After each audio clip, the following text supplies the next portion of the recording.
Selamat malam para pemirsa, ketemu lagi di Hot Room dengan saya Hotman Paris.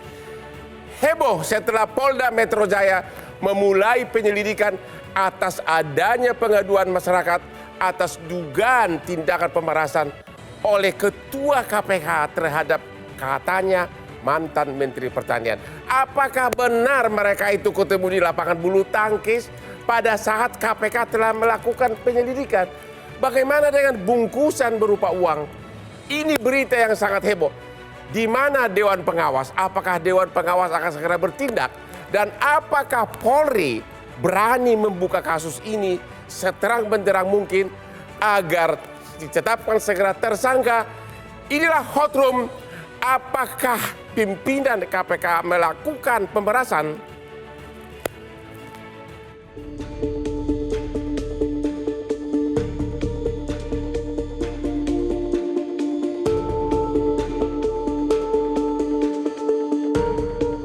Dugaan pemerasan yang dilakukan pimpinan KPK, Firly Bahuri, menambah panjang daftar pelanggaran etik di tengah skeptisme publik terhadap efektivitas Dewan Pengawas KPK.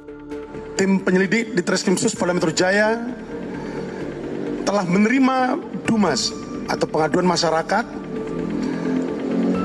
terkait dengan adanya dugaan tindak pidana korupsi berupa pemerasan yang dilakukan oleh pimpinan Komisi Pemberantasan Korupsi. Pemerasan yang dilakukan oleh pimpinan Komisi Pemberantasan Korupsi.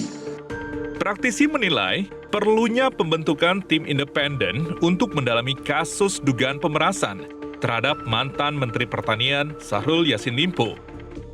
Dalam kasus ini, Presiden Joko Widodo punya hak dan tanggung jawab untuk menyelamatkan KPK yang semakin tercoreng akibat masalah tersebut. Perlu adanya penyempurnaan secara terbatas sehingga pemberantasan korupsi bisa makin efektif.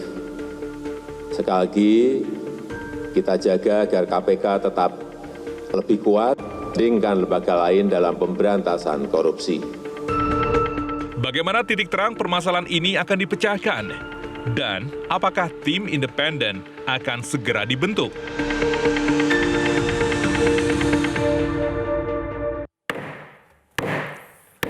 Seperti biasa, Hotman tidak bisa berdebat tanpa kopi kesayangan Hotman. Kopi luwak white coffee, itulah yang membuat saya sampai hari ini selalu sebagai pemenang. Kopi terbaik. Makanya aspri saya banyak. Pak Abraham Samad, Bapak ini mantan Ketua KPK. Apa yang Anda tahu? Apakah pertemuan antara Ketua KPK dengan mantan Menteri Pertanian di lapangan tenis setelah sebelumnya telah dimulai penyelidikan terhadap dugaan korupsi terhadap Mentan? Dan bagaimana prosedur yang harus dilakukan secara kode etik KPK? Oke, kalau pertemuan kapan dan tempatnya itu kan kita dapat dari berita ya. Tapi saya ingin jelaskan dulu mekanisme yang ada di KPK tentang Code of Conduct. Code of Conduct yang berlaku di KPK itu adalah larangan kepada seluruh pegawai KPK termasuk pimpinan KPK untuk bertemu baik secara langsung maupun tidak langsung dengan orang-orang yang terkait dalam perkara yang sedang diperiksa oleh KPK. Pengertian diperiksa apa? Pengertian diperiksa adalah ketika kasus itu sudah dilaporkan di Direktorat Pengaduan Masyarakat. Begitu laporan DUMAS masuk? Belum. Ketika DUMAS melakukan yang namanya pull bucket. Pull bucket itu adalah pengumpulan bahan dan keterangan. Oke. Maka pada saat itulah berlaku aturan-aturan yang ada walaupun belum penyelidikan. Walaupun belum ada penyelidikan. Ya. Code of Conduct yang lama. Ketika saya masih berada di dalam. Oke. Karena saya mendengar kabar bahwa Code of Conduct ini sudah direvisi beberapa kali. Jadi saya nggak tahu lagi ya, tapi saya berbicara dalam konteks ketika saya jadi Ketua KPK. Jadi di situ mulai berlaku. Jadi ketika seseorang pimpinan maupun pegawai KPK melakukan pertemuan, baik langsung maupun tidak langsung, maka dia sudah melanggar Code of Conduct. Dan sanksi bagi orang yang bertemu baik langsung maupun tidak langsung yang diatur di dalam Code of Conduct KPK adalah pemecatan. Pemecatan. Oleh siapa? Oleh pimpinan Presiden? KPK. Kalau misalnya dia pegawai KPK. Kalau dia pimpinan KPK ya tentu presiden. Oh begitu? Mungkin ya. Dewan pengawas kapan mulai harusnya bergerak? Dulu zaman saya kan belum ada Dewan Pengawas. Ya. Dibentuk namanya Dewan Etik untuk Oke. memeriksa pimpinan KPK. Sekarang kan sudah ada Dewan Pengawas. Oleh karena itu sebenarnya Dewan Pengawas lah yang punya kewenangan untuk memeriksa ada tidaknya pelanggaran etik yang dilakukan oleh pimpinan KPK. Kalau misalnya ditemukan pelanggaran etik, ya pastilah Dewan Pengawas memutuskan sanksi yang berat, misalnya pemecatan. Tapi kan bukan dia yang pecat, kan? Ya. Tapi dia memutuskan bahwa pelanggaran tingkat 1, misalnya pelanggaran berat, maka hukumannya pemecatan. Nanti yang pecat, yang berhentikan kan kewenangan Kalau presiden. sampai ketua KPK kalau benar ketemu Oke. dengan orang yang sudah bermasalah hukum, bahkan katanya kalau benar sudah penyelidikan, Oke. itu apa yang terjadi di KPK sekarang ini? Jadi begini, menurut saya ini kan common sense saya sudah tidak bisa terima. Ya. Karena menurut saya ini pelanggaran berat kalau betul. Ya. Lagi-lagi kalau betul. Tapi saya ingin katakan begini, bahwa kenapa sampai terjadi serangkaian pelanggaran-pelanggaran etik? Kenapa? Dari masa ke masa, Ya. itu karena disebabkan, mana kameranya? Itu disebabkan oleh tidak bekerjanya Dewan Pengawas. Tidak bekerja Dewan Pengawas. Oleh karena itu saya ingin menghimbau nih Dewan Pengawas Ya. lewat forum ini. Kalianlah yang harus bertanggung jawab terhadap pelanggaran-pelanggaran etik yang terjadi.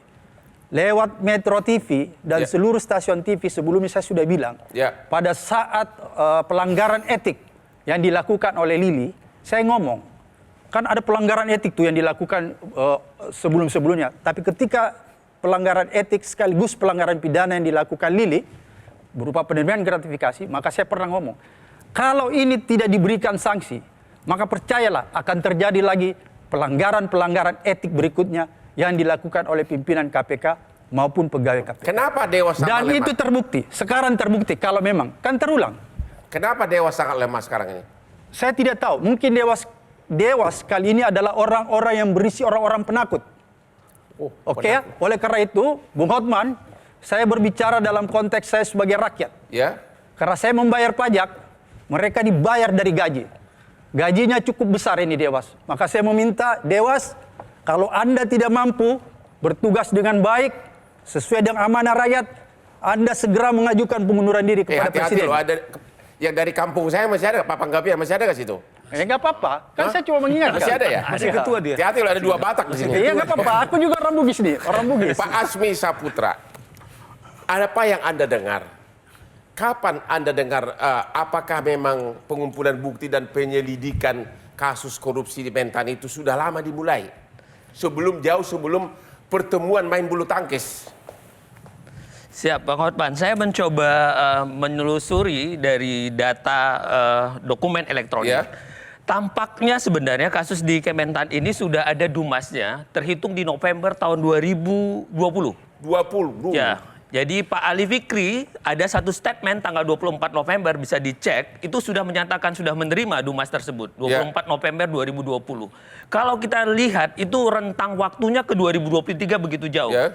Tampaknya saya menduga ini pimpinan KPK seperti bermain atau mau bikin sandiwara seru, gorengannya terlalu lama. Dilama-lamain? Dilama-lamain. Atau karena sudah masuk lobby gitu? Ada ya, seperti kita ketahui Bang Hotman, biasanya begitu ada dumas, relasi kekuasaan itu akan mencoba. Ini bagaimana ini untuk direm, ditutup, ditunda dan segala macam. Ada macam-macam faktor yang memungkinkan. Jadi karena rentangnya begitu lama, ya bisa jadi akhirnya seperti masuk angin seperti hari ini terjadi dan terjadilah peristiwa. Jadi yang Anda dengar pertemuan di lapangan bulu tangkis antara ketua KPK dan Mentan itu kalau benar, itu sesudah penyelidikan dimulai, sudah berlangsung penyelidikan di KPK? Sudah, pasti. Karena tadi sudah diklarifikasi full paket, Bang Hotman. Sebenarnya di luar full paket tadi, di luar ada kode etik di KPK. Sebenarnya undang-undang KPK kan jelas, Bang Hotman. Ada khususnya kualifikasi kepada pimpinan. Ya. Di dalam pasal yang disebutkan itu, ada yang namanya larangan. Di dalam pasal 36, Junto 65. Ada di situ undang-undang KPK menyebutkan pimpinan KPK dilarang menemui. Jadi bukan hanya tersangka, tapi ada pihak yang berperkara. Terima kasih. Dan di situ 5 tahun, Bang Hotman. Hah? 5 tahun 5 tahun apa? pidananya. Oh, kita nanti Ancaman di segmen hukuman. berikutnya. Iya, ancaman 5 tahun ancaman pidananya. Jelajahi cara baru mendapatkan informasi. Download Metro TV Extend sekarang.